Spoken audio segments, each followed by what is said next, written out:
الشیطان الرجیم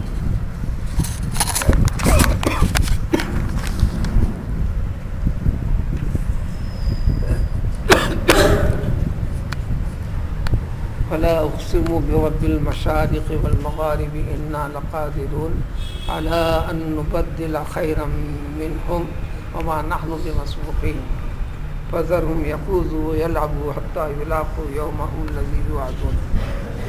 سورہ کا اختتام ہے سورہ معارج کا، جس کے اندر روز حشر کا قائم ہونا، قیامت کا قائم ہونا، کائنات کا ختم ہونا،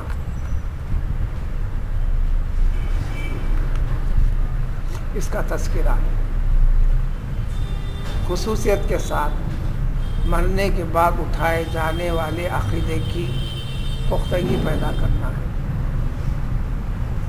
ان لوگوں کے لیے خاص طور پر جو یہ یقین رکھے بغیر منمانی کرتے ہیں زندگی میں، یہ زندگی اس کے لیے نہیں ہے، اس کے بعد والی زندگی کی فکر کرنا ہے انسان کو، اور یہ ہونے والا قطعی ہے۔ کائنات کے ہر چیز کو دھیرے دھیرے انسانوں کو، انسان مخلوقات کو اپنی آنکھوں کے سامنے وجود میں آتے ہوئے دیکھتا ہے، پیدا ہوتے ہوئے دیکھتا ہے، زندہ رہتے ہوئے دیکھتا ہے، زندگی ختم کرتے ہوئے دیکھتا ہے، مرتے ہوئے دیکھتا ہے۔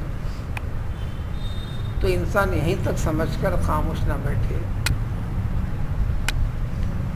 کہ زندگی کیوں دیا تھا، اس کے حساب و کتاب کے لیے اٹھانا ضروری بھی ہے، اسی لیے قیامت ہے، اسی لیے قیامت کے بعد سب کو اٹھایا جائے گا۔ اس یقین کے اوپر کمزور کیوں ہو، اس پہلو کو آج کی آیتوں میں ذکر کرتے ہیں۔ میں یعنی اللہ تعالیٰ جو سارے مشرقوں کا مغربوں کا رب ہوں، یعنی زمانے کا نظام چلانے والا،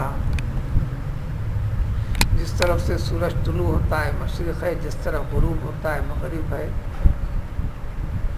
مشرق ایک نہیں ہے، اگر ایک ہوتی تو سورج ایک طرف سے نکلتا، ہر موسم میں ایک ہی طرف ڈوبتا، اس کے سمت تو بدلتے رہتی ہے۔ پورے سال میں 360 سمتیں ہوتی ہیں، اس لیے روز ذرا ہٹتے ہوئے کبھی ایسے کبھی ایسے کبھی ایسے کبھی ایسے کبھی ایسے پھر ایسے ایسے۔ جب نکلنے کی سمت الگ ہے تو ڈوبنے کی سمت بھی الگ ہے۔ موٹے الفاظ میں مشرق ایک ہے، مغرب ایک ہے، حقیقت میں ایک مشرق نہیں ہے، ایک مغرب ہے۔ اس نظام کو اس طرح چلا کر کائنات کا نظام زمانے کے ساتھ جوڑ دیا اللہ تعالیٰ، اور اس کے فوائد زمانے اور موسم کی تبدیلی کا آنا، اور اس سے حاصل ہونے والے فوائد کا مخلوق کو عطا کرنا۔ اتنا بڑا نظام قدرت جس قدرت نے بنایا ہے، وہ اپنے اس بڑے قدرتی نظام کی قسم کھا کر کہتے ہیں کہ انا لقادرون، یاد رکھو انسانوں، ہم پوری طرح قدرت رکھتے ہیں، تمہیں نصیحت کر رہے ہیں کہ توحید کے راستے کو اختیار کرو۔ ان چیزوں میں خیال کو پختہ کرنا یہ توحید ہے،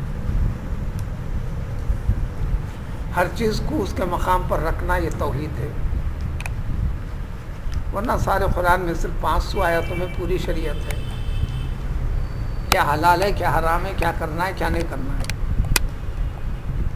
سچ ایسا ہے، برا ایسا ہے، کہ صرف اور صرف 500 آیتوں کے اندر ہیں جو ساری شریعت کی کتابیں بھری ہیں۔ وہاں وقت 6000 سے زائد جو آیتیں ہیں، صرف اور صرف ہر آیت کے پیچھے صرف اور صرف توحید کا سبق سکھانا ہے۔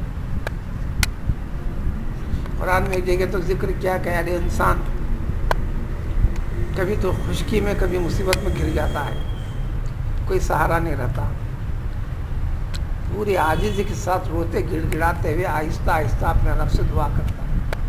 اسی طرح کبھی سمندروں میں گر جاتا ہے،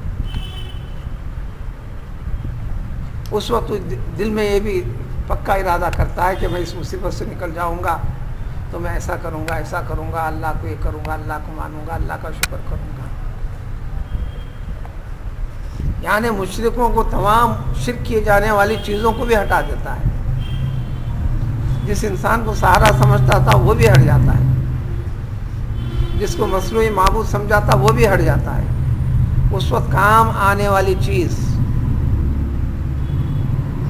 صرف اور صرف وہ اللہ تعالیٰ کی ذات جو دکھائی نہیں دیتی, جو قدرت سے سمجھی جاتی ہے, معلوم ہوتی ہے. اور جب اس مصیبت سے اللہ تعالیٰ نکال دیتا ہے, چاہے بیماری کی شکل میں ہو, کسی آفت کی شکل میں ہو, کہ نقض امن کی شکل میں ہو, تو اس کے بعد جو اللہ تعالیٰ نے فرمایا یہ انسان کو پھر بھلا دے کر پھر اپنی عادت میں چلے جانا. وَأَنْتُمْ تُشْرِكُونَ, اس طرح تم پھر شرک کرتے ہو. یعنی جو ذمہ داری پوری لیا تھا اپنے اس پر نہ کرنا, یہ شرک قرار دیا. اسی لیے سارے قرآن میں وہ قوموں کے واقعات بھی ذکر کیے جو ذمہ داری سمجھا دی گئی, اختیار نہیں کیے تو ان کو مشرک قرار دیا. انبیاء کی دعاؤں سے ان کو ختم کر دیا. تو اس امت کے بھی ہر فرد کو زندگی کے ہر پہلو کے اندر توحید کا تعلق ہے. چنانچہ بتاتے ہیں کہ اگر تم نہیں سمجھو گے تو عذاب آنا یقینی ہے, عذاب لانا یقینی ہے. اس کی شکلیں الگ الگ ہیں.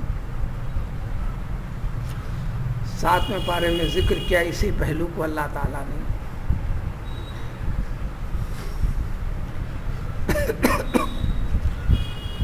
نحن قادرون علی ان یبعث علیکم عذابا من فوقکم ومن تحت ارجلکم او یلبسکم شیعا ویذیق بعضکم بعض بعض.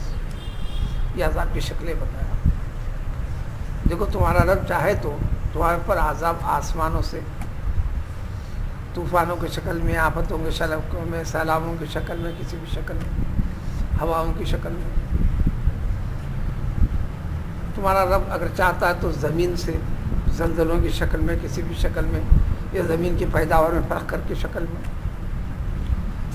ایک عذاب کی شکل یہ کہ تم کو تمہاری قوموں کے اندر ایک قوم کو دوسرے قوم پر یا ایک قوم کے اوپر کئی قومیں دشمن کی شکل میں مسلط کر دیتے ہیں. پھر کیا ہوتا ہے تماشا دیکھو. یذیق بعضکم بعض بعض, یہ انسان اس سے لڑ رہا, وہ انسان اس سے لڑ رہا, وہ ہمارے آدمی کو مارا, یا ہمارے آدمی کو مارا, یا ہمارے کاروبار کو نقصان پڑا, میں اس کے کاروبار کو نقصان پہنچایا. اللہ نے فرمایا یہ عذاب اللہ کی طرف سے. بندہ سمجھ رہا اس نے کیا, اس کی سزا یہ کرے, یہ کرے, وہ کرے. تو اس آیت میں ذکر ہے آج کے. اسی طرح ہم قسم کھا کے کہتے ہیں کہ ہم پھر بھی نہ سدھرنے والے انسانوں کو ہم پوری طرح اس پر قدرت رکھتے ہیں. صرف ہمارے ارادے کی ضرورت ہے کہ ان تمام کو ہٹا دیں, انہیں عذاب سے ہلاک کرنے, برباد کر دیں, ایک ایک کو زمین سے سرکا دیں. پھر اس کے بعد دوسری قوم کو اس کی جگہ دے دیں. جو انسان گئے ان کے گھر باقی رہنے والے انسانوں کو ہوئے, گویا ان سے لیا, ان کو دے دیا. وما نحن بمسبوقین, جب ہم یہ کرنا چاہیں گے تو ہم کو کوئی عاجز نہیں کر سکتا. اس کے بعد بھی اگر سدھرتا نہیں ہے تو سدھارنے والوں کو اللہ تعالیٰ نے تاکید کی. جو سب سے پہلے مرحلے میں پیغمبر علیہ الصلوۃ والسلام تھے بالواسطہ, اس کے بعد آپ کی دعوت اسلام کی ذمہ داری جن کے حوالے کی گئی ہے, امت کے حوالے کی گئی ہے, امت کے مخصوص لوگوں کے حوالے کر دی گئی ہے, کنتم خیر امت کے ذریعے سے. تو لہٰذا نہ ماننے پر تمہارا کام ہے بتانا, تمہارا کام ہے سمجھا دینا. اگر نہ کرنے پر ان کو چھوڑ دو, وہ دنیا داری میں مگن رہیں. دنیا داری کے اندر جد و جہد میں لگے رہنا, اس کو اللہ تعالیٰ نے فرمایا کہ کھیل و کود ہے بس, جو ایک وقت ختم ہونے والا ہے. اس وقت تک چھوڑ دو کہ اللہ تعالیٰ سے وہ جا ملیں. موت تو آئے گی, ہر ایک کو وعدہ ہے, یا ہلاکت کا وقت آئے گا, جب آئے گا تو اس کا سامنا کرنا ہے, یا قیامت کا دن جب قائم ہوں گا. یخرجون من الاجداث, سارے کے سارے لوگ, سارے مردے خبروں سے نکلیں گے, تیزی کے ساتھ دوڑتے ہوئے خود رب کی طرف آگے بڑھیں گے جہاں آواز دی جائے گی. ایسا جیسے کہ کوئی خاص پرستشگاہ کی طرف لوگ دوڑے دوڑے چو طرف سے چلے آتے ہیں، وہاں خود شکل ہوں گی کہ سب کے سب ایک جگہ جمع ہوں گے، اور یہ نافرمان رسوائی کی وجہ سے اپنی نظریں نیچے جھکائے ہوئے ہوں گے، اور ان کے چہرے سیاہ اور ذلت کے ساتھ جھکے ہوئے ہوں گے۔ یہ منظر کو بتایا گیا تو گویا یہ منظر انسان کے دنیا کے عمل کے لحاظ سے ہوگا۔ اس وقت ان سے کہہ دیا جائے گا دیکھو یہی وہ دن ہے جس کا تمہیں اللہ کے رسولوں کے ذریعے سے، اللہ کی کتابوں کے ذریعے سے تمہیں بار بار وعدہ کیا جاتا گیا، بتایا جاتا گیا، تم نے انسنی کی یا یقین نہیں کیا، اس کی فکر کر کر اس کے مطابق اپنی زندگی کو تابع نہیں کیا تہدید کے طور پر، تو اس مرحلے سے گزرے گا۔ اس کیفیت کو، اس جیسے مضامین کو کئی پہلوؤں سے قرآن بار بار ذکر کرتا ہے، تاکہ خوف سب سے پہلی چیز ہے آخرت کا، مرنے کے بعد اٹھائے جانے کا، اس زندگی کے حساب و کتاب میں کامیاب ہونے کا، اگر ناکام ہونے کی صورت میں کیا ہونے والا ہے، یہ خوف رکھ کر انسان زندگی گزارے تو پھر لہٰذا کسی کو ضرر نہیں پہنچائے گا، کسی کا حق طلب نہیں کرے گا، اپنے حق کی طرف رہے گا۔ یہ سارے کا سارا توحید والا طریقہ ہے۔ تو اس طریقے کے ساتھ انسان کو اس دنیا میں جینا ہے۔ اس قسم کی زندگی کون گزارتا ہے یا نہیں، بس اسی ایک امتحان کے لیے اللہ تعالیٰ نے انسان کو اس کائنات میں وجود بخشا۔